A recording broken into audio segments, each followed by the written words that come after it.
Welcome back everyone to another video. I'm here to talk about Wrestlemania 2000 on the Nintendo 64. Now you might be thinking, why is this guy talking about a wrestling game for the Nintendo 64? Why does anyone even care about that? Well, I'll tell you why. Because I think it's one of the best fighting games of all time, and I think it's one of the best wrestling games of all time. See, in the past, I think wrestling games haven't been really good until the PlayStation N64 era. When games are starting to get 3D, that's when wrestling games got good, because for one, the controls became better, and let's be honest here, 3D games do not translate well to the Nintendo and the Super Nintendo. It's just not, they just don't translate well to those. They don't translate well to the controller and to the console. They're ambitious, I'll give them that, but they're not very good.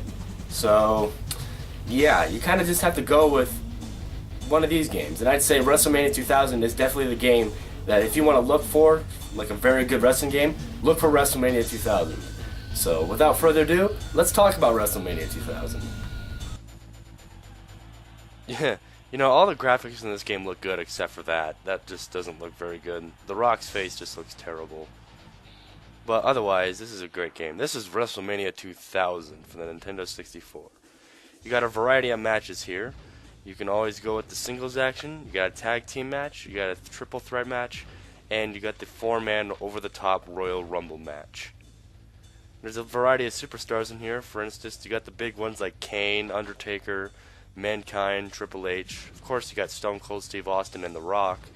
This is back during the Attitude Era of WWF, which was an era that had more profanity, more bloodshed, and over-the-top violence just overall.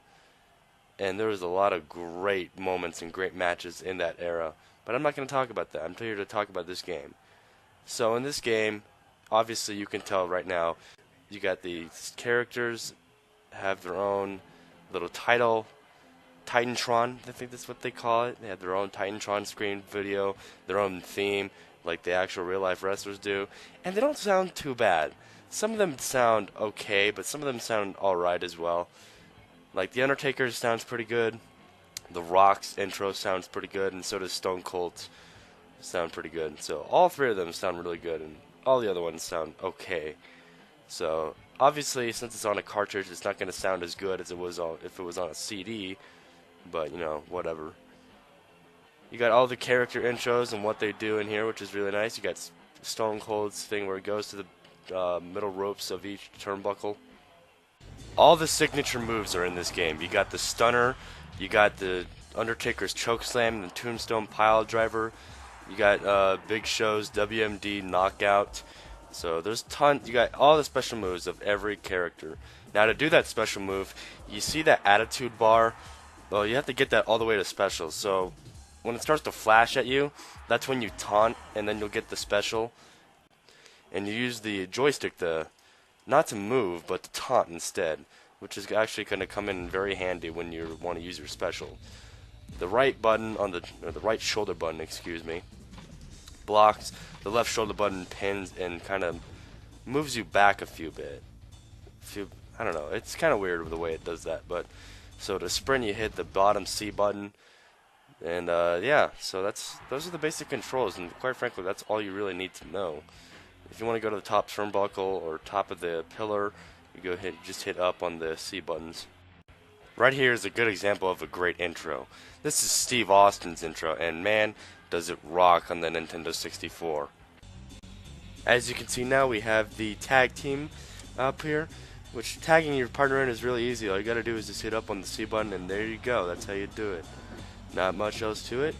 Very easy, not too complicated. Once you tag your partner in, the CPU takes control of the other characters, so you don't have to worry about controlling two people at once or anything like that, which is really nice because some wrestling games in the past have tried to do that before, where you try to take control of both of them or something. And I can't remember which one it was, but I remember it was like a really bad one I played. And that's what I mean when I think wrestling games didn't get good until, the PlayStation N64 era. Because they've just made stupid decisions like that. Or they gave it to LJN, which, hey, if you watch the Angry Video Game Nerd, you know his shtick on the LJN thing. And yeah, they produced a lot of WWF games, and produced a lot of bad ones too.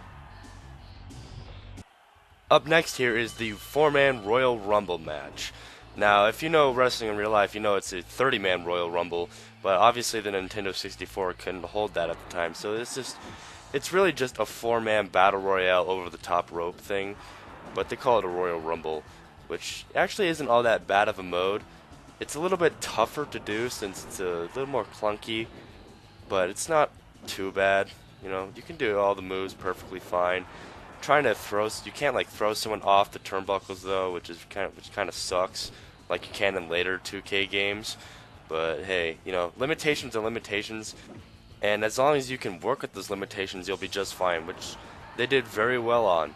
I also like all the little details that they added on this game, like if you just saw Big Show just crushing Stone Cold Steve Austin because he tried to put him on his shoulders. It's little details like that that make me really happy. You know, sometimes when you play as The Rock and you try to suplex Mark Henry, it just won't happen. So, again, small details, and they put a lot of them into this game, and they work very well. You can also create your own wrestler in this game, but it's not that good. All you can only do is just mess with other faces from different wrestlers, and everything is basically from just the wrestlers. There's no generic or, you know, simple things that just wouldn't belong in the WWF at the time, which is okay. Limitations, like I said, can only be dealt with so much. But if you're trying to create some like awesome creation, you're not going to do it in this game. You're going to do it in like one of the new 2K games. And we're about to watch the best part of this game. There it is, boom. That's honestly the best part of wrestling in real life anyways. Even they got the Stone Cold trademark middle finger up in there. This game also has a game mode called pay-per-view. Now what you can do is that you can make pretty much your own pay-per-view. So like I call mine Mile High Meltdown, and it was at the Pepsi Center. So it's stuff like that, and that's a really cool thing to me, is just to have like your own little pay-per-view and wherever you want it, and you can set it what year you want, what stadium you're at. Obviously there's really no difference, it's just a name thing, but it's still very cool for the time, and it's still very cool to this day. Not even wrestling games do that nowadays. So yeah, like I said, it's still a pretty cool thing to do though.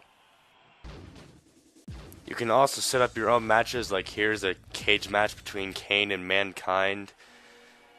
The cage match is always fun to do because you can like go to the side of the cage and just smash their heads into it.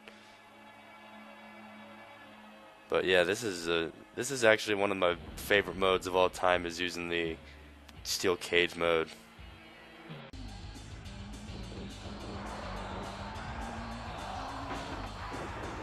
Oh, see that right there? That's what I'm talking about. That's like one of the best parts about this game. Also, here's another one of the best parts of this game, is when they get on the cage walls and they start shaking the walls to try to make them fall. And then when they actually fall, you can feel the impact, man. It just hurts watching it. Well, not really. That's just being a little dramatic. But it's kind of like wrestling in real life. It's a bit dramatic. And that was Wrestlemania 2000 from the Nintendo 64. What do you guys think of this game? Is this your first time seeing it? Have you ever played it before? Let me know down in the comments below. And if you know what, go out there and try to find it. It probably doesn't cost all that much anyways. So, thank you guys for watching, and I'll see you in a later video.